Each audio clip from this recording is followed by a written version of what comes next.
Hello everyone, welcome to Naira study. अब आप सब कैसे हैं? आई होप कि आप सभी अच्छे होंगे और अपनी स्टडी को कंटिन्यू कर रहे होंगे। फ्रेंड्स, आज के वीडियो लेक्चर में आपका जो सब्जेक्ट हिंदी हो जाता है उसके कुछ पॉइंट्स को कंटिन्यू करेंगे। इससे पहले की वीडियो में जो आपके वस्तुनिष्ठ टाइप क्वेश्चंस है उसकी सीरीज को कंटिन्यू कर चुके हैं, सो आप लोग प्लेलिस्ट में जाकर उसे देख सकते हैं और चीज़ों को स्टार्टिंग से समझ सकते हैं। तो चलते हैं, कुछ पॉइंट्स को देख लेते हैं। उससे पहले फ्रेंड्स, अगर अभी तक आप लोगों ने चैनल को सब्सक्राइब नहीं किया है तो प्लीज़ सब्सक्राइब कर लीजिएगा और बेल आइकन को भी ज़रूर प्रेस कीजिएगा, और अगर क्लास अच्छी लगी तो एक लाइक भी ज़रूर कीजिएगा। तो चलते हैं, सबसे पहला पॉइंट हो जाता है लोकोक्तियाँ कहावत। तो इसका अर्थ क्या होता है? लोकोक्तियाँ कहावत का अर्थ होता है कही हुई बात, यानी किसी घटना अथवा कहानी से संबंधित अनुभव के सार को व्यक्त करने वाली प्रसिद्ध उक्ति या कथन को लोकोक्ति या कहावत कहते हैं।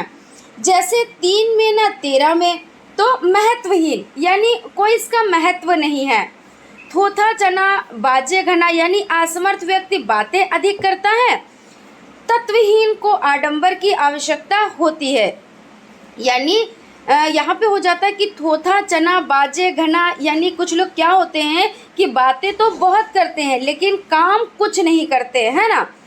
दूर के ढोल सुहावने होते हैं, वास्तविकता से दूर, यानी कोई भी चीज़ आप दूर की देखें तो आपको लगेगा बहुत ही इसमें सुख है, बहुत ही इसमें शांति, या दूसरे मनुष्य को आप देखें तो वो भी यही सोचेंगे कि नहीं, ये इंसान बहुत ही सुखी है और जितना दुख है वो हम ही को मिला है। लेकिन ऐसा कुछ नहीं है, दूर के ढोल सुहावने लगते हैं। 9 नगद ना 13 उधार, तो नगद का बेचना उधार के बेचने से अच्छा है। उसके बाद है 9 की लकड़ी 90 खर्च, यानी वस्तु के मूल्य से उसके रख रखाव का खर्च अधिक होना।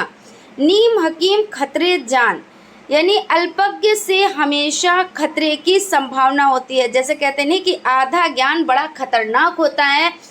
अगर उसको कोई व्यक्ति है उसको आधा ज्ञान है तो वो समझ लीजिए वही वाली बात हो गई, अधजल गगरी छलकत जाए। जैसे आधी गगरी जो है वो छलकती है ना, तो उसी तरह से यहाँ पे नीम हकीम खतरे जान हो जाता है, यानी ज्ञान नहीं है लेकिन वो अपने ज्ञान का प्रचार करता है और उसमें क्या होता है, नुकसान भी उठाना पड़ जाता है। मियाँ की दौड़ मस्जिद तक, यानी सीमित पहुँच, यानी कुछ लोगों की देखिए पहुँच कहाँ तक होती है, बहुत सीमित होती है, तो उसके लिए क्या कहते हैं कि मियाँ की दौड़ मस्जिद तक। अक्ल बड़ी या भैंस, तो शारीरिक शक्ति से बुद्धि अधिक श्रेष्ठ है। अंधी पीसी कुत्ते खाएं, यानी परिश्रम का लाभ आयोग द्वारा उठाना, यानी कोई और कमाए और खाए उसको कोई और, तो यही होता है अंधी पीसे और कुत्ते खाए। उसके बाद है अंधा बाटे रेबड़ी फिर अपने को ही दे, यानी स्वार्थ लाभ। अंधे के आगे रोना और अपने दीदे खोना, यानी दुख सुनाने पर भी ध्यान ना देना। अधजल गगरी छलकत जाए, यानी कम ज्ञानी धन सम्मान वाले व्यक्ति अधिक प्रदर्शन करते हैं, यानी जिनके पास कम धन होगा वो भी दिखावा बहुत ज़्यादा करते हैं, जिनके पास कम ज्ञान होगा वो भी बहुत ज़्यादा दिखावा करते हैं। लेकिन जिनके पास ज़्यादा ज्ञान होगा, ज़्यादा धन होगा, उनको आपने कभी ये नहीं सुना होगा हमारे पास ये चीज़ है, हमारे पास वो चीज़ है। या ज़्यादा जिनको नॉलेज होगी, जिनका ज्ञान ज़्यादा होगा, वो ये नहीं कहेंगे हमें सब कुछ आता है, क्योंकि उनको ऐसा लगता है उनको कुछ भी नहीं आता है।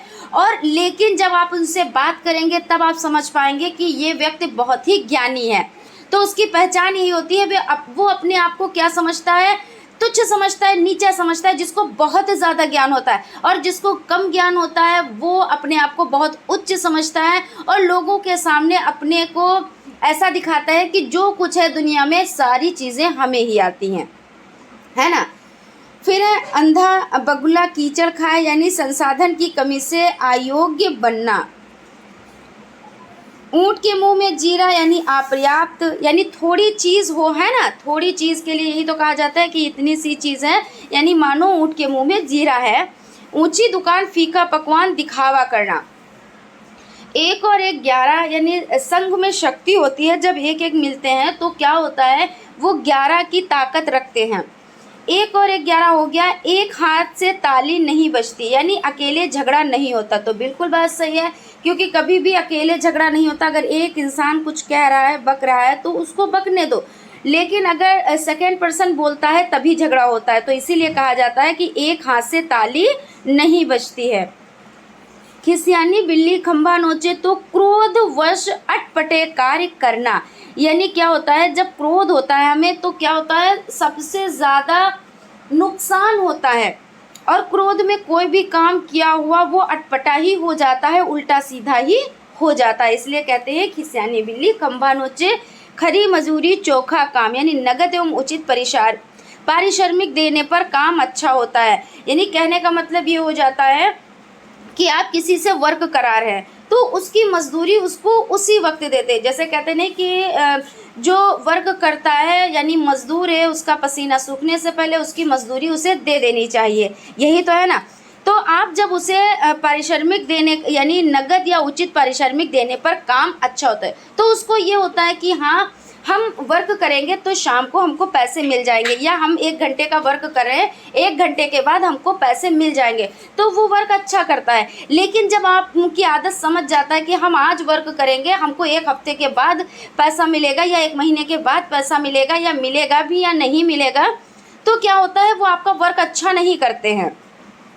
तो इसलिए कहते हैं खरी मजूरी चोखा काम, घर का भेदी लंका ढावे, यानी आपसी फूट अत्यधिक हानिकारक होती है। घर में कलेश होते हैं, झगड़े होते हैं, दूसरों को अपने झगड़े में डाला जाता है, तो क्या होता है, और जब घर का मनुष्य ही बाहर बातें करेगा तो वही तो होता है ना, घर का भेदी लंका ढाए और चिकना घड़ा, यानी निर्लज्ज व्यक्ति, यानी कुछ भी कह लो, कुछ भी कह लो, कहते नहीं कि ये तो भाई चिकने घड़े हैं, इनको कुछ भी कह लो लेकिन इनको नहीं शर्म है।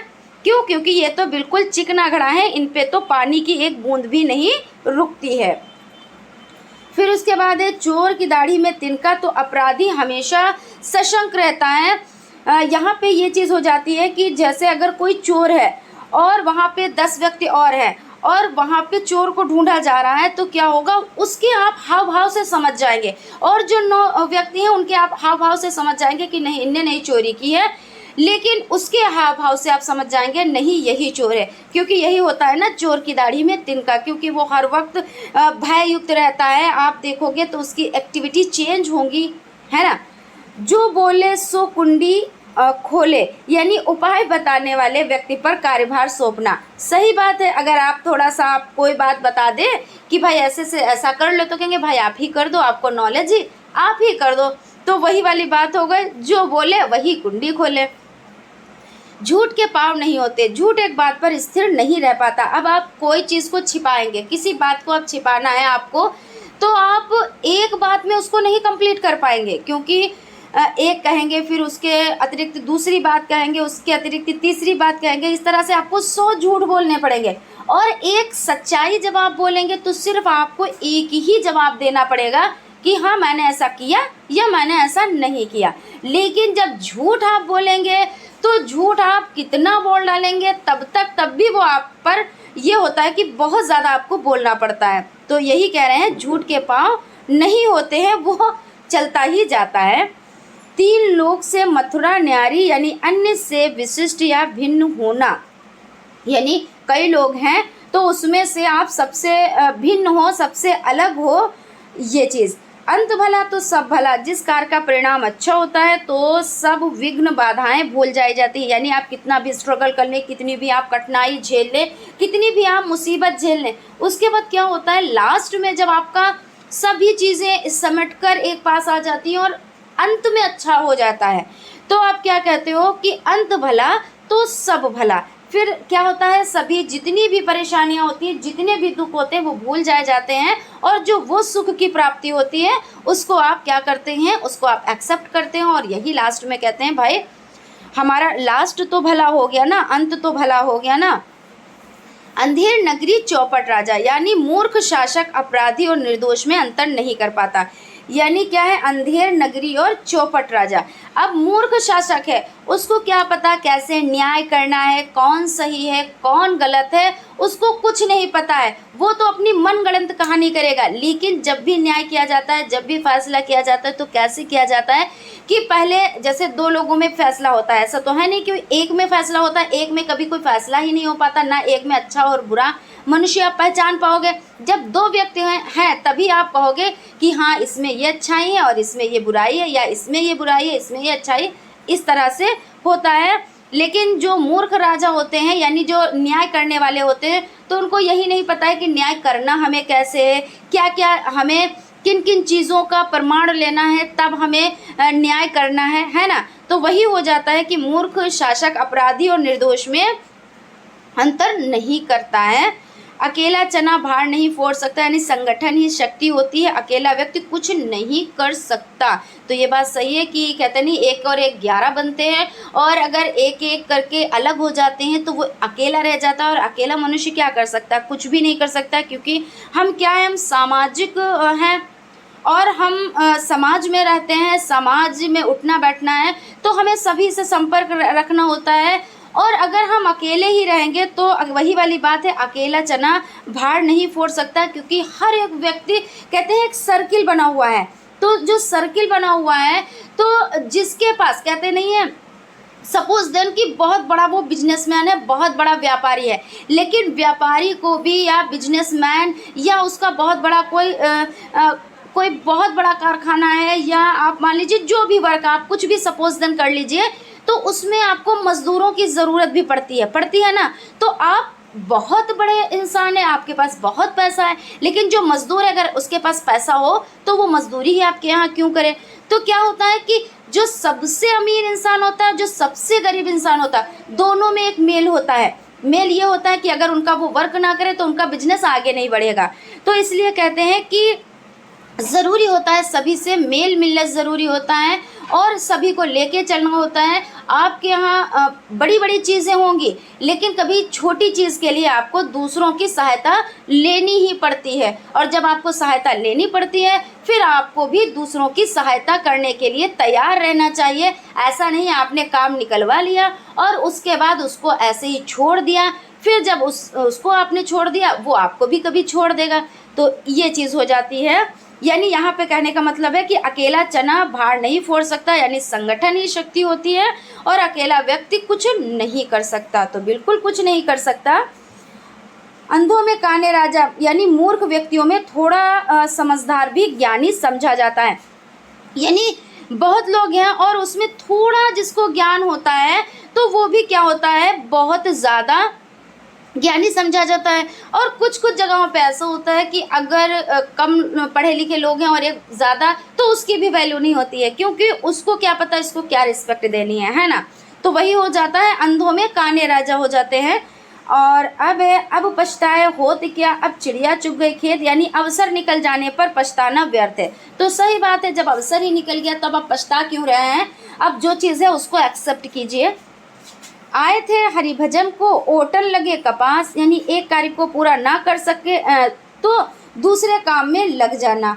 ऊंट चढ़े पर कुत्ता काटे, विपत्ति सर्वत्र पीछा करती है। यानी कहते नहीं है कि जैसे जब एक मुसीबत आती है तो दूसरी तरफ से दूसरी मुसीबत आती है, तीसरी तरफ से तीसरी मुसीबत आती है, यानी इतनी मुसीबतें आ जाएंगी आप कहोगे कि हम तो चारों तरफ से मुसीबतों से घिरे हुए हैं। लेकिन क्या होता है कि यही जो है नियम है, अगर सुख मिलेगा तो चारों तरफ से मिलेगा और दुख मिलेगा तो चारों तरफ से मिलेगा। इसीलिए कहते हैं ऊंट चढ़े पर कुत्ता काटे, यानी विपत्ति सर्वत्र पीछा करती है। कहाँ राजा भोज और कहाँ गंगू तेली, यानी असमान व्यक्ति की तुलना करना। और कहे से कुम्हार गधे पर नहीं चढ़ता, सही है।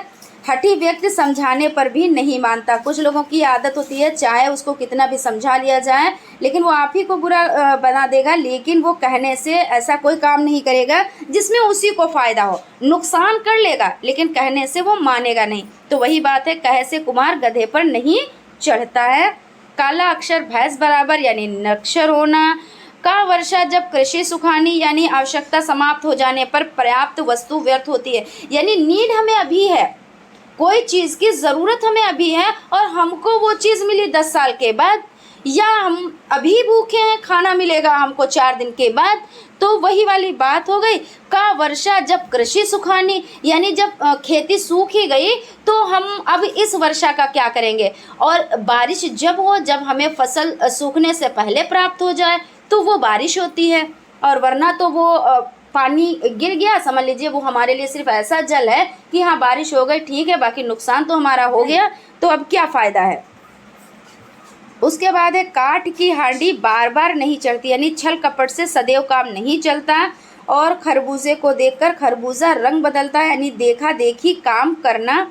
और खाने के दांत और दिखाने के और, यानी कथनी और करनी में भेद होता है। यानी कुछ लोगों की ये आदत होती है, कहते कुछ और हैं करते कुछ और हैं, उनको खुद नहीं पता है कि हमें करना क्या है और हमें कहना क्या है। जैसी जहाँ पे बातें हो रही होंगी वैसी बात कर देंगे, बाकी बात ख़त्म कर देंगे। यही कहते हैं कि ये दांत कैसे हैं, ये दांत दिखाने के और हैं और खाने के और हैं। और आधा तीतर और आधा बटेर, यानी बेमेल वस्तु का प्रयोग, यानी कुछ चीज़ें ऐसी हो जाती है जिसमें कभी मेल ही नहीं हो पाता, और उन दो मेल वाली चीज़ों का क्या करते हैं, यूज़ किया जाता है। तो यही कहते हैं आधा तीतर और आधा बटेर, यानी बेमेल वस्तु का प्रयोग।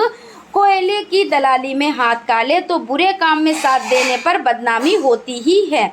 यानी क्या है, आप किसी के साथ संलग्न होंगे, किसी के साथ जुड़े होंगे, अगर वो गलत करेगा तो उसमें आप गलत करें या ना करें, आपको बेनिफिट मिले या ना मिले, यानी आपको लाभ मिले या ना मिले, लेकिन आपकी बदनामी उतनी ही होगी। तो कहते हैं कोयले की दलाली में हाथ काले आपके भी होंगे। जल में रहकर मगर से बैर, तो जिसके अधीन रहें उसी से शत्रुता करना, यानी जिसके आप छाया में हैं, जिसके संपर्क में हैं, जो आपकी देखरेख करता है, जो और आप उसी से बैर करेंगे तो वो चीज़ हो जाती है कि जल में रहकर मगर से बैर।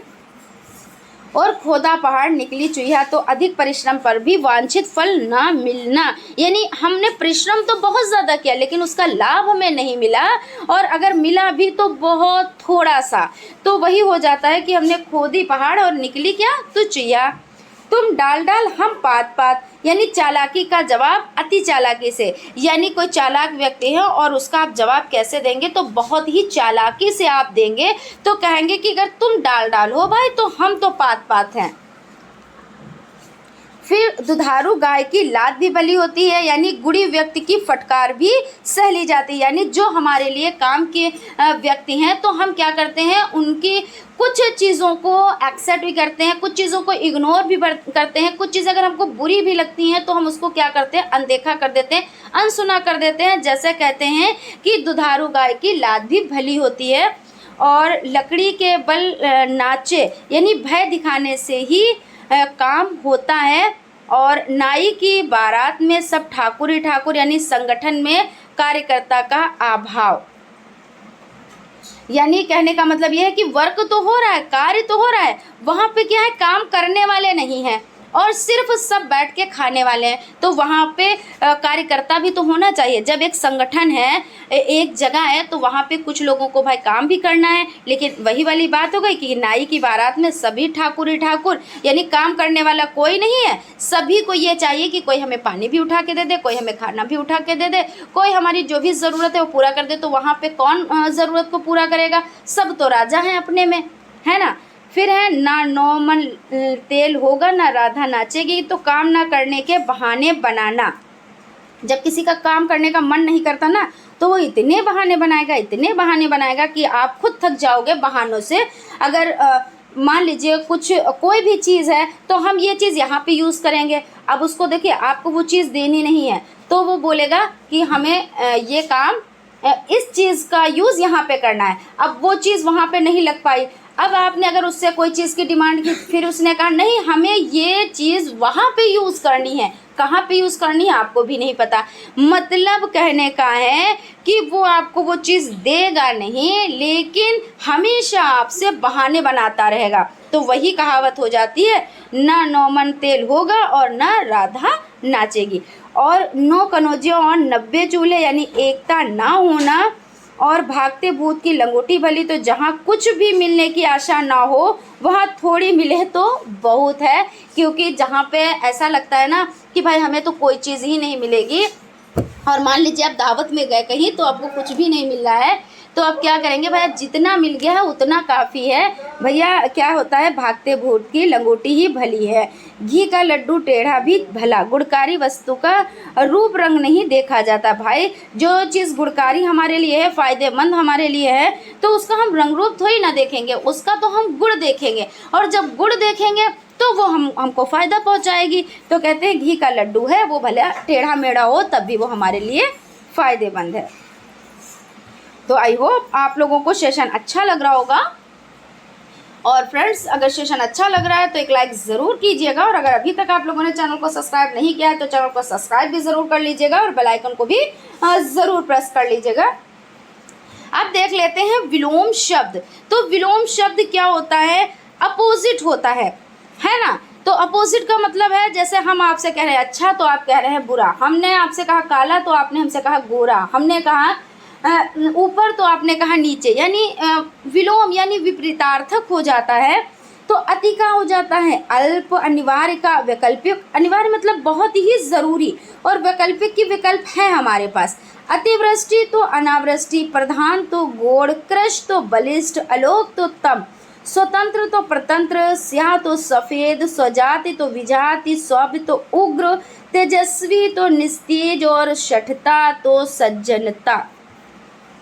उसके बाद है आपका शाश्वत तो क्षणिक, आस्तिक तो नास्तिक, और सार्थक तो निरर्थक, संभव तो असंभव। वही चीज़ भाई, कोई चीज़ संभव है भाई, पॉसिबल है, तो उसका उल्टा ही तो कहेंगे भाई इम्पॉसिबल है। दुराचार तो सदाचार, आकर्षक तो विकर्षक, ईश्वर तो अनीश्वर, जय तो पराजय, अपोजिट है ये। अनभिज्ञ तो अभिज्ञ। इस तरह के देखिए आप लोग तैयार कर लीजिएगा कि इस तरह के बहुत ज़्यादा पूछे जाते हैं, जैसे जो आपके बहुत ज़्यादा प्रचलन में होते हैं तो वो हटा के जो कभी कभी आपकी नज़रों के नीचे पड़ते हैं उन पे ज़्यादा ध्यान दिया जाता है। तो इसलिए ऐसे जो आते हैं उनको अच्छे से ध्यान में रखिएगा। अपेक्षा तो उपेक्षा, अनुलोम तो प्रतिलोम, अशुण तो शुण, और अथ इति असीम असीम, और सात्विक तो तामसिक, चर अचर, कृपा, कोप, खंडन, मंडन, गृहस्थी, सन्यासी यानी गृहस्थी है जो गृहस्थी बसाए हुए हैं, या इसका अपोजिट बस दो ही हो सकते हैं भाई, या तो घर में अच्छे से रह रहा है गृहस्थी चला रहा है, या अपने सन्यास को चला गया सन्यासी हो गया। आकांक्षा तो अनाकांक्षा, चेतन अचेतन यानी जड़, पारितोष, दंड, नैसर्गिक, कृत्रिम, निर्मल, मलिन, पुरातन, नूतन, रंक, राजा, राक्षस, देवता, क्रूर, अक्रूर, कुल्टा, पवित्रता, और कृष्ण तो शुक्ल, गुप्त तो प्रकट, और उसके बाद साचर, पृथक्करण, समावेश, अनावेश, अनुधुनातन तो पुरातन, अमावस्या, पूर्णिमा, भोगी, योगी, कीर्ति, अकीर्ति, निष्काम, सकाम, भौतिक, आध्यात्मिक, विश्लेषण, संश्लेषण, विवेक, अविवेक, अंतरंग, बहिरंग, ऐश्वर, अनेश्वर, छली, निश्चल, अनुरक्त, विरक्त, अघ, अनघ, अभिज्ञ, अनभिज्ञ, अर्थ, अनर्थ, अतल, वितल, अवतल, उत्तल, अनंत, अंत। अनंत मतलब जिसका कोई अंत ना हो, और अंत का मतलब तो अंत होता ही है ना। अनुक्रिया तो परिक्रिया, अधम, उत्तम, अपकार तो उपकार, अपमान तो सम्मान। भाई अपमान मतलब बेइज्जती, तो सम्मान उसका अपोजिट हो जाता है कि भाई इज्जत दे रहे हैं, है ना। अमर तो मर्त, तो अमर होके तो कोई भी नहीं आया, लेकिन अमर्त का तो मर्त हो जाता है। क्रोध का क्षमा हो जाता है। भाई अगर आप किसी से क्रोधित हैं तो क्षमा यानी उसका अपोजिट क्या हो जाता है, क्षमा। और यही चीज़ बहुत अच्छी भी होती है। सचेत, अचेत, और सरल तो कठिन, सुर, असुर, ज्ञात, अज्ञात, सुयोग, वियोग। उसके बाद हो जाती है कुछ रचनाओं के बारे में जान लेते हैं। तो कुछ रचनाएं हिंदी साहित्य में उनकी कृतियां, रचनाएं। तो गोस्वामी तुलसीदास जी की जो रचनाएं हैं कौन कौन सी हैं, तो रामचरितमानस, संदीपनी, गीतावली, दोहावली, वैराग्य, रामाज्ञा, प्रश्नावली, विनय पत्रिका, बरवे, रामायण, रामलता, नहछु, पार्वती, मंगल, कबीरदास, बीजक, साखी, सबद, रमैनी। सूरदास की हो जाती हैं सूर सारावली, सूर सागर, साहित्य लहरी, सूर पचीसी, और रसखान की हैं गीत काव्य, प्रेम वाटिका, सुजान, रसखान, मीराबाई, नरसिंह जी का मायरा, राम गोविंद, गीत गोविंद, बिहारी है बिहारी सतसई, मैथिली शरण गुप्त का पंचवटी, साकेत, भारत भारती, यशोधरा, राष्ट्रकुल, किसान, प्रिया, चंद्रहास और चंद्रहास हिंदू हो जाता है।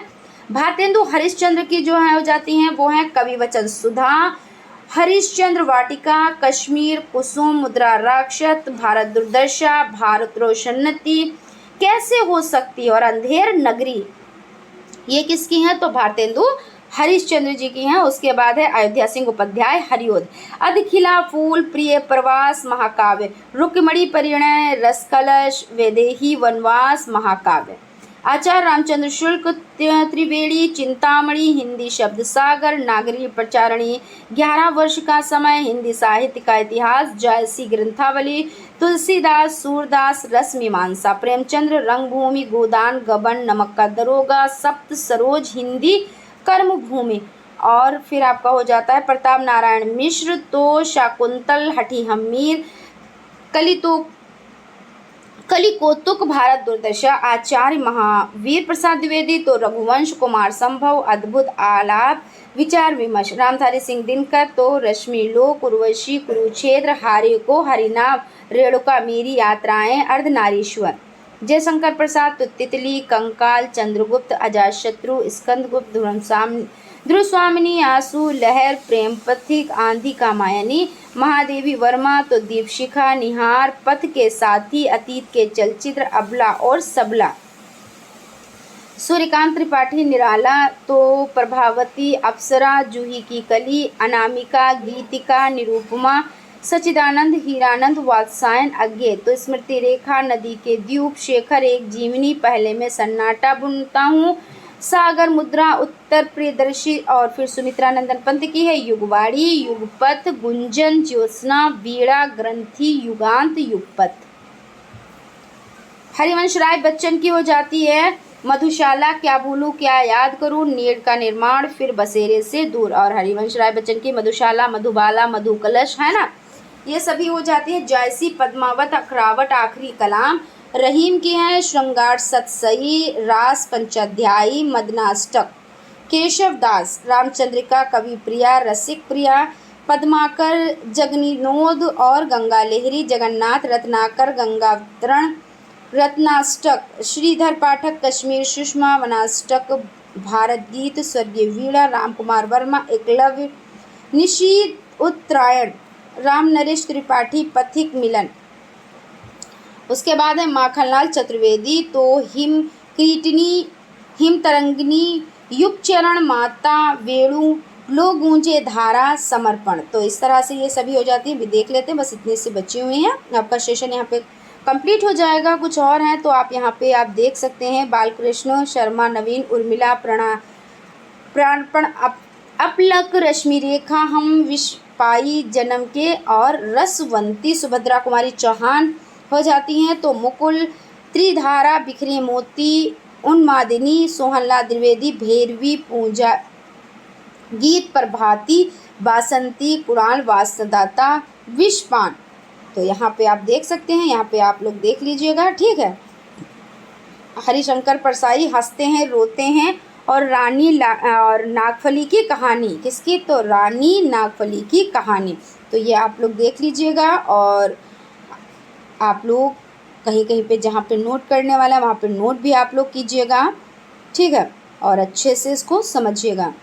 आई होप आप लोगों को सेशन अच्छा लगा होगा, और अगर सेशन अच्छा लगा है तो लाइक ज़रूर कीजिएगा, और अगर अभी तक आप लोगों ने चैनल को सब्सक्राइब नहीं किया तो सब्सक्राइब भी ज़रूर कर लीजिएगा।